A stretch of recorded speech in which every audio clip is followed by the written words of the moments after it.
चुड़ैल वाला मोड़ भाग 6। संकेत के कॉन्सेप्ट हिल गए थे सुशांत की बातें सुनकर।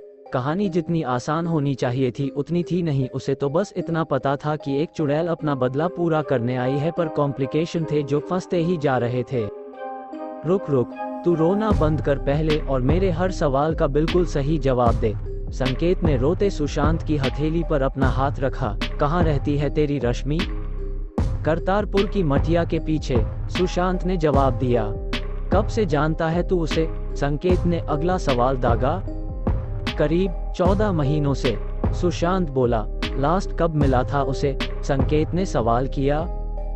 11 तारीख की शाम को उसे घर छोड़ा था। 12 को तूने एयरपोर्ट छोड़ा और मैं सिंगापुर चला गया। लैंड करते ही तेरे एक्सीडेंट की खबर मिली। 7 दिन का काम 3 दिन में निपटा कर मैं इंडिया वापस आ गया। रश्मि हर रोज कॉल करती थी, पर सिंगापुर के 3 दिनों में न तो उसका कॉल आया न लगा। 15 को वापस आते ही तेरे पास आ गया। हॉस्पिटल में ही रहा जब तक तुझे होश न आ गया। यहाँ से फ्री होकर रश्मि के घर गया तो ताला मिला। कुछ समझ नहीं आया संकेत की क्या करूँ। 2 दिन उसके घर के बाहर बैठा रहा, पर उसकी कोई खबर ही नहीं मिली। न जाने कहाँ चली गई मेरी रश्मि। सुशांत ने पूरी घटना कह सुनाई। कुछ बताना था तुझे सुशांत, संकेत हिचकिचाते हुए बोला। क्या बता? सुशांत बोला। मुझे पता है बात अजीब है, पर मेरे साथ हुई है तो कुछ सच झूठ तय नहीं कर सकता। 12 की रात जब तुझे एयरपोर्ट छोड़ के लौट रहा था तो वो चुड़ैल वाले मोड़ पर गाड़ी ऑटोमेटिकली रुक गई। वहाँ एक लड़की बैठी थी, डरावनी सी। मेरे लाख न चाहने के बावजूद मैंने उसे लिफ्ट दे दी। वो बहुत अजीब लग रही थी। मैं उसके बारे में सोच ही रहा था कि मेरी आंखें मुंद सी गईं, और जब होश आया तो एक्सीडेंट हो चुका था। एक्सीडेंट के बाद वो लड़की ऐसे गायब हो गई जैसे कोई हवा। वो भूतनी थी या चुड़ैल मुझे नहीं पता, पर उसकी कहानी हम दोनों से जरूर जुड़ी है, ऐसा लगता है मुझे। क्या बात कर रहा है? सब कोरी अफवाहें हैं उस मोड़ की। कोई पुख्ता सबूत है तेरे पास?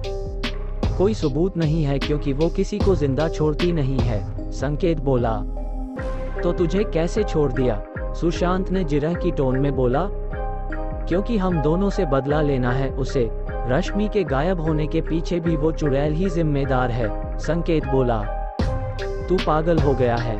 चल अगर मान भी ले कि वो लिफ्ट लेने वाली लड़की चुड़ैल थी, तो मुझसे उसका क्या मतलब? या चल मैं तेरे साथ एक तरफ से बैठा तो मैं भी फंसा, पर रश्मि तो कहीं होनी ही नहीं चाहिए स्टोरी में, सुशांत बोला।